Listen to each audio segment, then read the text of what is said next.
WorldWideWoodTurners.com. We got a couple of things coming up today. I want to show you a couple of tricks and hints on how to hold work and how not to hold work. And then I've got some photographs to share from you. And if you saw it on the 3 channels we put this on, we're now putting this on 3 channels. Captain Eddie Castellan, and Worldwide Woodturners, all on YouTube. And it'll tell you how to join up and get our newsletter and everything else. And it's all put on by volunteers. That's right. My boss points out that we're not making a buck off this. And she likes it that way. Because I also got no budget. Okay. Also, we're going to mix in some photographs of work you've done, because you're the finest woodturners in the world. And I asked you a while back to send me photographs of your shop. We'll cover that in a minute. But first, I need to hold something. So, hold on. I have a project I've been working on. I want to take a bowl I turned, and I want to turn it around and put it on something to turn it, to finish up the outside and start to finish up the bottom. I like them turned all the way. I'm really not a great fan of the saw. This is wood turning, not wood sawing. But you can clean it up a whole lot if you know how to hold it, and if you're gentle and you know good slices. Now this is a piece of laminated panel board or whatever. It's got an X in the name, and I can't remember what it is. But they put it on roofs, and I put it all together and turned the bowl.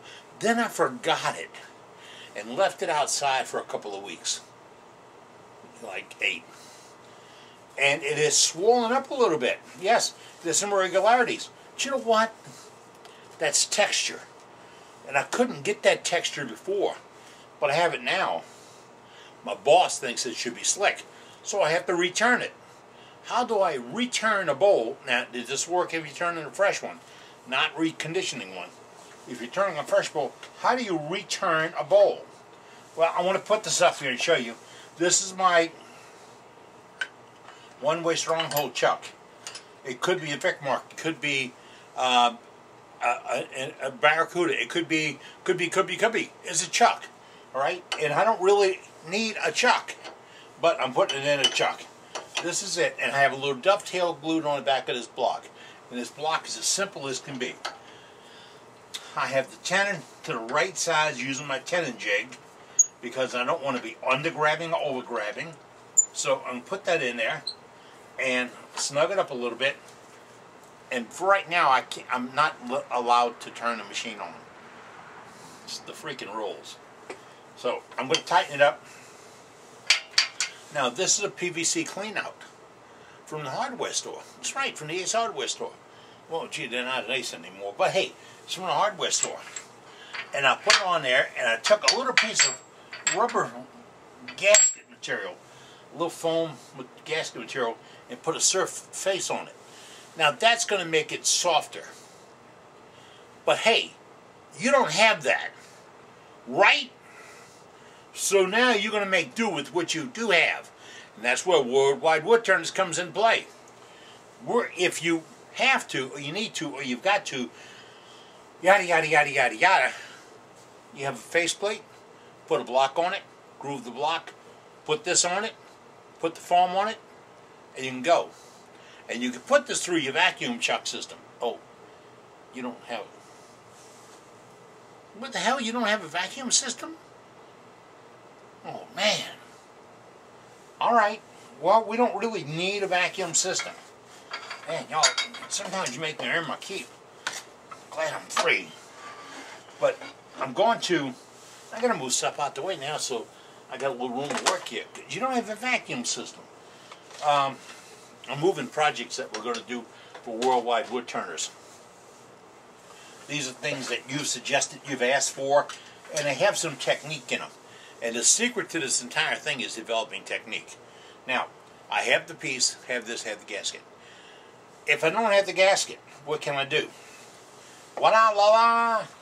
This is like a mouse mat for your computer. Yeah, how about that? We have that term these days, mouse mat. But it's a piece of 1/8 to 3/16 foam, and it's all waffled and everything. They sell this way. They sell those nice white painted shelves at Home Depot and Lowe's, and you put it on that painted shelf, and when you put little things on it, it won't fall through the shelf, because that's the only trick on that. All right, but that's what this is sold as. It's like a heavy-duty draw liner. When we were kids, we had a different name for that. But Mom always lined the drawers with something because you didn't want to put good stuff on top of wood. And it got dirty and all this stuff. So that's what I'd use. I'd cut a piece and put it right here over the front. And I would 6-sided or 8-sided to reduce some of the overage. Okay? So I've got this, and that is going to protect my bowl when I put my bowl up against it like this. You see that? It's pretty simple. Now, if I leave it long, look at all that flapping and all that stuff, it's going to be out of balance. So I'm going to cut a piece. But throw it away after you cut it. Put a hole in the middle of it and stick it on a nail. Put it up on a overhead so you can use it again later when you need to hold something that's 5 inches. Or be real smart and tie it to this. But that's real smart. Okay. Now, we're going to do that to hold it. I'm going to use my rubber mat, the rubber thing I have here, because I made this to go in a vacuum system. There's a hole in there. Can you see the hole? You see the hole.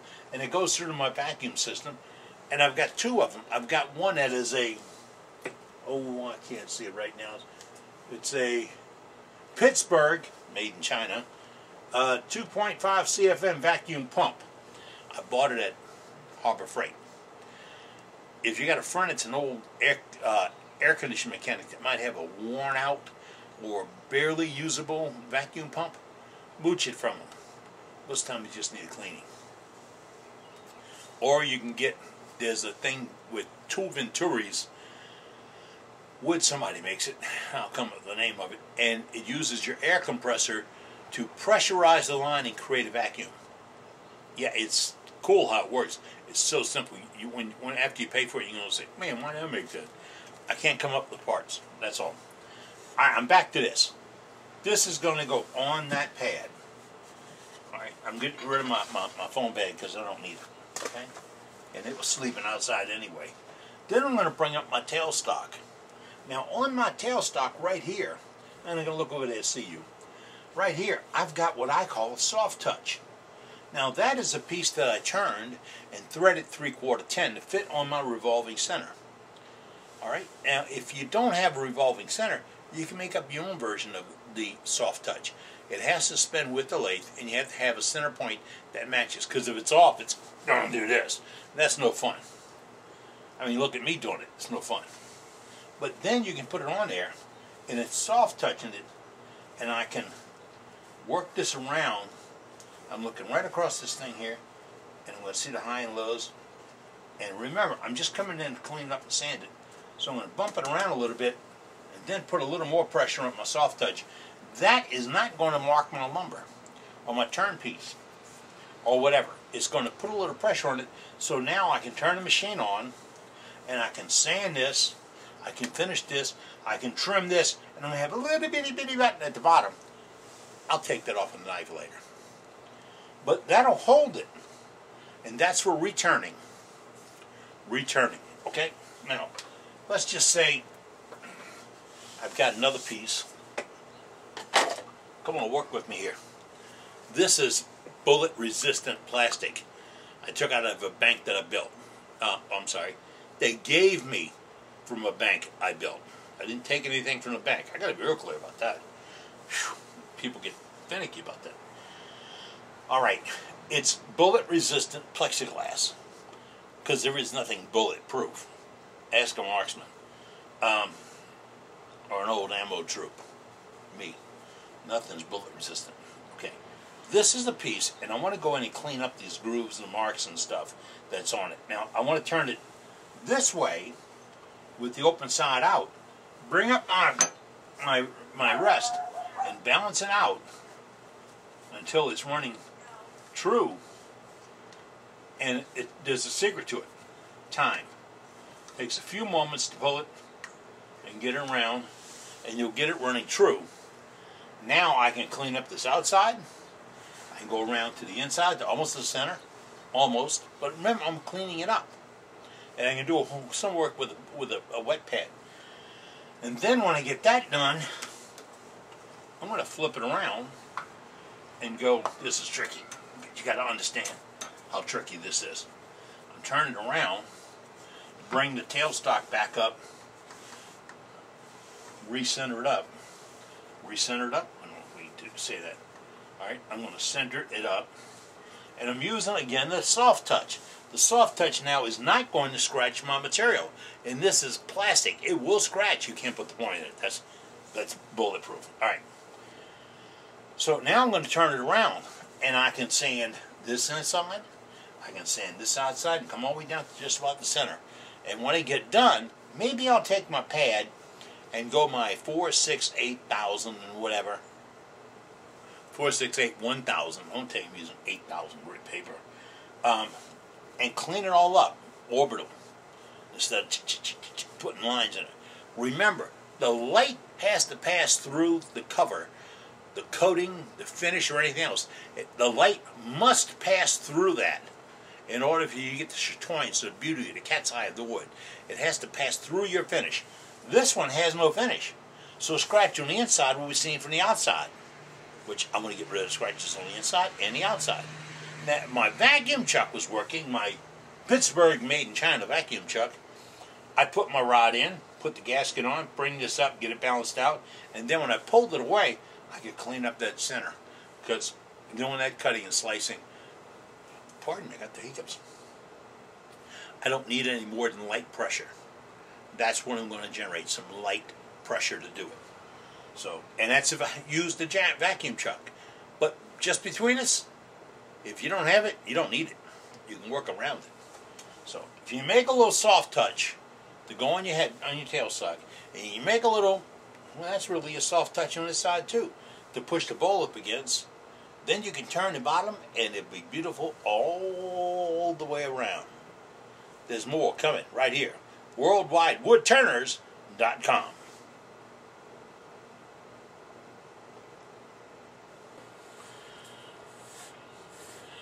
Reholding pieces. I have a saying, if you can hold it, you can turn it. Reholding is something that mystifies a lot of guys. And they really believe they need a vacuum chuck or the scroll jaws. If you've got the scroll jaws, if you've got the Longworth chuck that you built, then you can do this by holding it in a chuck.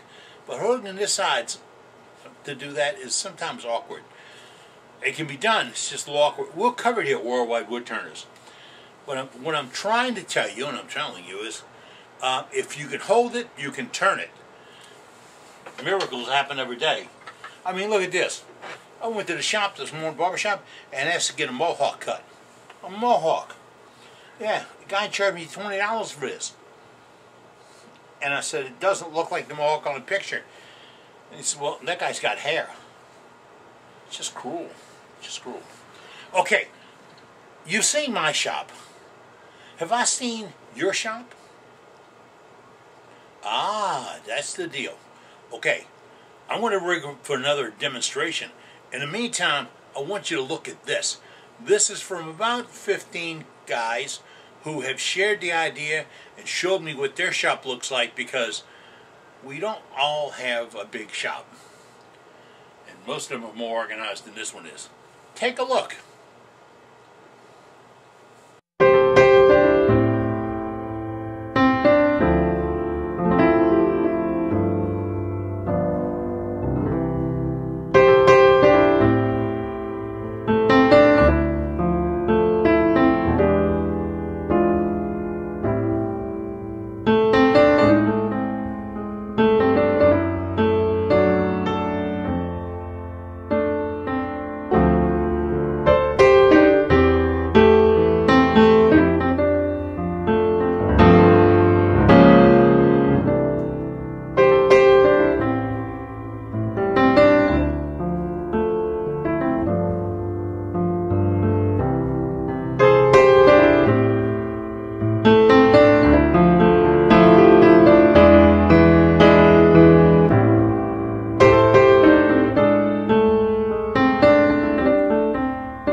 just getting into this, and it's going to expand. Well, here's the first one. If you like to send me photographs of your shop, you see what I'm using. Your first name, your last initial. I'm not saying where you are, who you are, what the address is, and two animals won't come banging at your door. It's for you to give ideas about how your shop works compared to your friend's shop, or to a guy that you think is an awesome turner. That shop didn't make what he made. He made, right here, what he made. So if you got a photograph of your shop, send it to me at this email address. Nowhere else. This email address. worldwidewoodturners@gmail.com. That's where you send the photographs. Now if you have some artwork, which we'll cover in a few moments, you send them to the same address. And artwork, all right. But it's time to get back to demonstrations and talk about things. I'm setting up to show you something, and before I get fussed at because I left my chuck key and a handle in the chuck, which you're not supposed to do if the lathe is under power. It's a good way to get hurt if you're looking for a good way. But when you hang with guys and you talk to guys about wood turning, that's what this is all about, Worldwide Woodturners, you can share ideas, tricks, tips, hints, and problems. So I had lunch with a friend, a dear old friend. He wants to remain anonymous, and I told Ron that's okay with me. But he was turning the other day, and he had a block of wood, and his chuck was on, and he said, you know what I'm going to do? I'm going to take my, and I don't have one around that I can grab right now, or reach. I'm going to take my spur center, and I'm going to just put it in my chuck, and tighten down and grab it, and hold that spur center in my, that Morse taper spur center, in that chuck, and then bring my wood up to it. Then I don't have to take my chuck off. A little bit of problem. Just a little. The energy to squeeze the jaws was compacting on that Morse taper, right? And you had hardened jaws against a hardened other. So you're going to get minimum slip, but when you do, it's going to be a biting slip. All right. Number two, it's a Morse taper. At what point on a taper do you think you have a good uniform setting that's uniform? It ain't. Your taper doesn't match their taper doesn't match your taper. Not a brilliant idea. Number three, he had a catch. Whoa! Talk about a catch. But that wasn't it. He got past the catch, still had it on a spur, rounded a piece out, put a tenon on it. Then he went to put it back in his chuck, and this would not move. It had loaded down with that binding piece being pushed in, and he had a hell of a time getting the wrench to open it. Almost enough to break the wrench or the vise or him, or the chuck, or him. So if you do this, that's careless. Really, he now knows it, and he knows there's other ways to do it. Now, one of the other ways to do it, I have here a, see I took the key out because that's what I'm supposed to do. I have a step center, and my step center's got a little flat spot right here in the middle. This is tapered, this is tapered. This is not tapered. We closed up on it, right? Okay. Well, when I close my jaws down, they're going to be on this not tapered spot. And I'm going to have a back shoulder to keep from coming out, and a front shoulder to keep from going in. And I'm going to hug down on there, and I'll have a better grip, and I'm holding onto a round to a round. 4 points around, pardon me. So I get a better grip. Now, I have a spur center up here I bought from somebody that's got the same shoulder on it. But, and there's always a but, remember, if you need to hold a piece of wood, there are other ways to do it using your chuck. I have it one way, and I'm not saying you can't live without it. I can live without it. I have probably 20 chucks around this place. But they make attachments for this. One of them is a spur center that fits into the chuck for the right size, and guess what? It's got a flat spot right in here. And that flat spot goes around, and there's a shoulder where it won't come out, and the shoulder where it won't go back, and it gets gripped on by the 4 pads and held in place and oriented and runs pretty true. I got 2 lengths of it. This is a long one. And they do make them bigger. I mean, some guy sent me a picture yesterday, one that's 4 inches around. It's got adjustable pins on it if you might need to, a log if you need to. They're beautiful. If you can hold it, you can turn it. The other way would be with a wood worm screw. Now, if you got a screw chuck, I've got one. I just saw it a minute ago. If you got a screw chuck that's a mass with a bolt coming through it, and you can make those, just be careful what you pick because a lot of stress on it. Or you can get the woodworm screw that comes with your chuck. That woodworm screw. And the same thing happens. You insert it. You get it in the right position. It's got a shoulder to keep it from going too deep. It's got a shoulder to keep it from coming out. Woodworm screw becomes part of the chuck.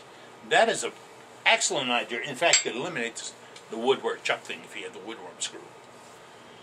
It's strong, it's coarse thread, it bites, it holds, it does what you need it to hold. What it doesn't do is hurt your chuck or your Morse taper, because, see, when my buddy, who's remaining anonymous, takes his out, he has to go take a hard look at it now to make sure that he didn't put some lands or some grooves on it. Is lands and grooves the same thing? Lands or ridges, maybe. But he's going to, if it marlinized, if it moved, he's got to get that off. Or it's going to bite into his headstock and mess up his headstock. So you see, it is a real careful connection. And you want to keep it clean. I use my little green scrubby thing for cleaning mine out before I put something in it. Because if it's trash thing, you drive it in, you're driving trash on top of trash. So you just, it's a little rubber. I don't know where it's at. But it's a little rubber thing I got at Craft Supplies. And it'll clean the inside of the Morse taper and keep it clean. And whatever you do, don't oil it, don't lube it, don't wax it, don't spray the WD crap on it, nothing. It's got to be clean. It's a steel-to-steel friction contact. All right? So let's see. We learned from Ronnie, my friend, that we don't grab a Morse taper with our chuck. That if we have to grab something, we will grab a Morse taper with a shoulder or a spur center or a wood turn screw. And we can hold those in this chuck the right way when we start turning wood. Turning wood. It's a misnomer. We don't just turn wood. We turn plastic, we turn brass, we turn pewter, we turn aluminum, we turn epoxy, we turn mixes, if it spins, we turn it. If I got tools harder than that metal, I'm turning it. I made rings for my granddaughters out of can I say this? I made them out of quarters. Yeah. And they came out really nice. If the Secret Service takes me away in a minute or two, you know, I couldn't have said that. All right. But I could spin it. I could hold it and I could spin it.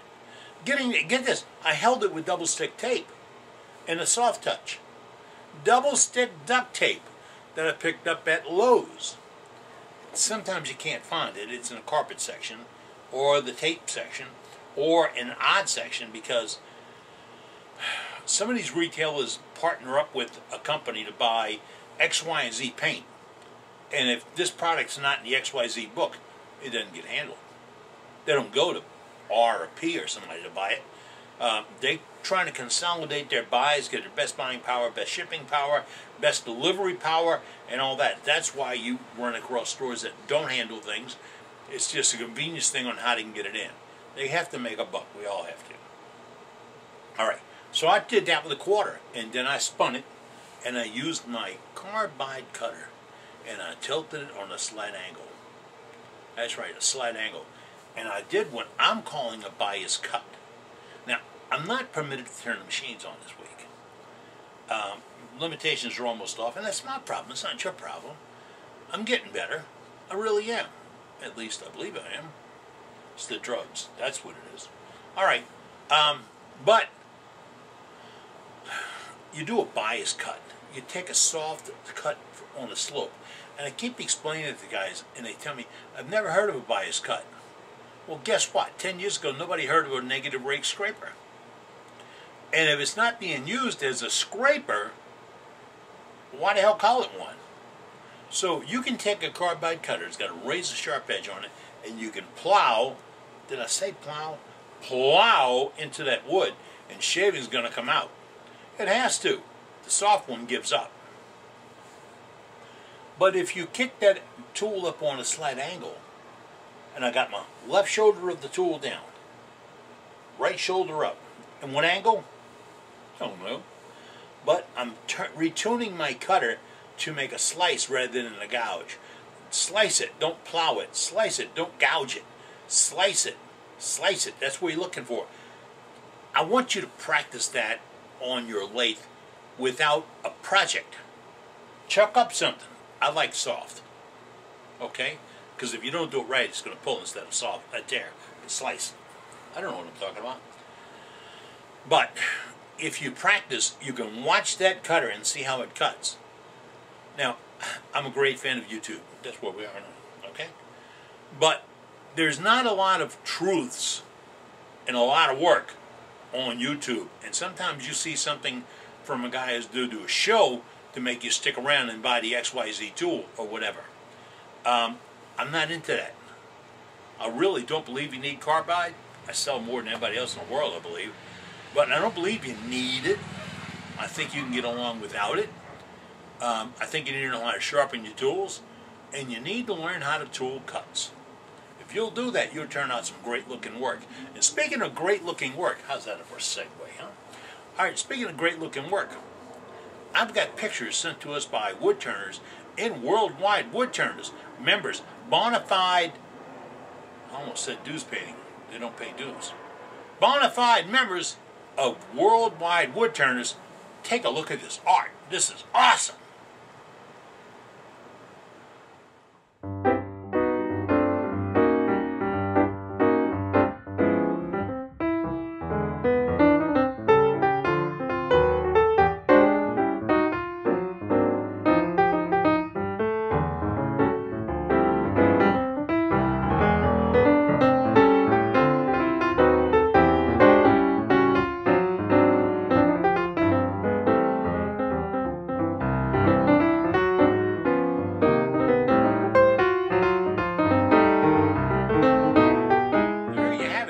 Some of the finest wood turning in the entire world right here, done by people just like you. Well, you're a little better than that. But people just like you turn these projects. If you have a project that you turned, and you want to send me a photograph, I welcome it, and we'll share it right here and in our newsletter and everything else. All you have to do is email me that photograph to worldwidewoodturners@gmail.com. Nowhere else. worldwidewoodturners@gmail.com. And send me the photographs. Send me multiple photographs. But hey, Gary, put your last name on it, man. Come on. I got a photograph. I can't say that guy in Dubuque, because there's a lot of guys in Dubuque. So make sure your name appears on the email, not email address, on the email. Joe, you send me a picture of your prettiest work in the world, right? Yeah. So send it on to me, we'll share it, and we'll learn from what you're doing. That's the same way that we're going to build. We're going to build on what you're doing. Worldwide Woodturners, I'm going to beat the drum one more time. It's a club for you, by you, all about you. And my boss tells me, I can't tell you that. I can't say it's all about you. That's not right. But it is right. It's the truth. It really is. I've been around wood turning clubs for over 20 years. And there's a reluctance of wood turners to share information, to share technique, to share design. Because, hey, I did it. I'd rather you not do it because you're going to liquidate the market. What market? I don't sell this stuff. I give it away. How can you give away free? Beat free. I don't pay anybody to take it. But what we're doing here at Worldwide Woodturners is getting the information. We get your photographs. We see your shop. We don't want to know what your bank account number is. But we get all that stuff, and then we share it with other woodturners so they have something to work with. I got a picture of a guy the other day that has his lathe in a closet, and it's so small, he's got a hole in the drywall on one side so he can reach around to change the belts. That small. And that's his bake shop. You see, sometimes we got to do what we got to do with what we have. And that's what we're going to do. So if you'd like to become a member, do so. If you'd like to pay dues, it doesn't happen here. You want to have a membership card? Not happening. It's open to everybody all the time, and all they want is your commitment to participate. I caught hell last month because I did one with no turning in it. And the guy said, man, this is boring. I'm going someplace else. Bye. See you later. Some health issues, mine, not yours, have kept me away from the shop. I'm coming back. But with all that in mind, we're here sharing information. And that's what I want from you. So send me your tricks. Send me your tips. Tell me about something. I got one tonight from a guy that saw something I did probably 12 years ago or so about an air-fed drill bit for hollowing out green wood. Air-fed, not air-operated. Air-fed drill bit to hollow out a log. Now, I've got one. I need to go back to my supplier and find out what it's called. But I'm going to show it to you next time we get together. Or soon times. Pretty soon times. We may not be able to do complete programming right now. We're doing our best. And I'm waiting on you to send me some input. And I've got a great advisory board. You want to be part of the advisory board? Let's make a deal right here, right now, straight up.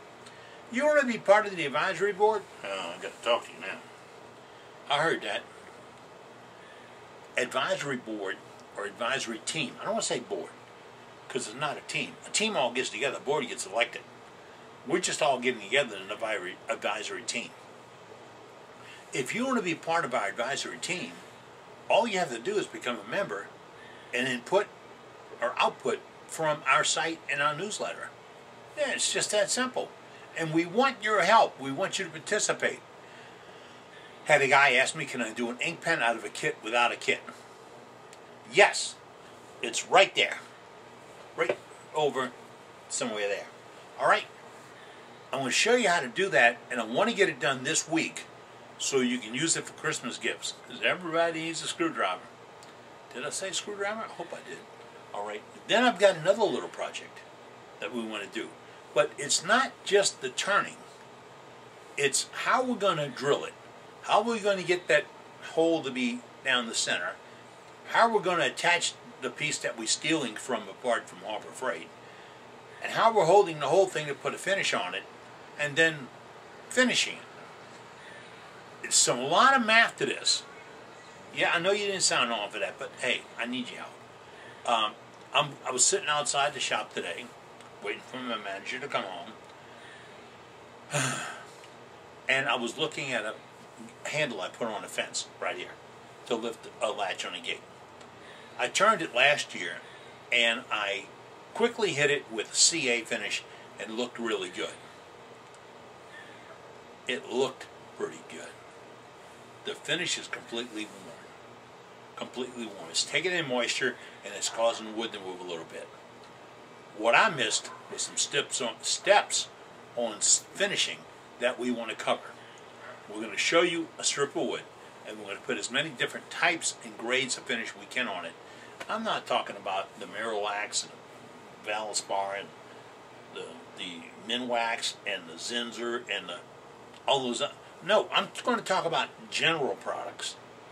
Sealer, coating, CA, sealer CA coating, sealer CA polyurethane. I can talk. But we're going to show you the degrees and what happens. Because if you take a shortcut, nature doesn't. That's right. And if you got your heart and soul in it, I really hate to rechuck that spindle, that handle and do it again. But people come to my shop and they pick that thing up. And I know in their mind they're going, ugh, oh, they put a finish on this. It's a righteous thing. So we'll share that. You share what you have right here every month, sometimes twice or 3 times a month, on WorldWideWoodTurners.com. Thanks for being with me today. I can't wait to get back in the shop with you. I got so many projects. What do they call?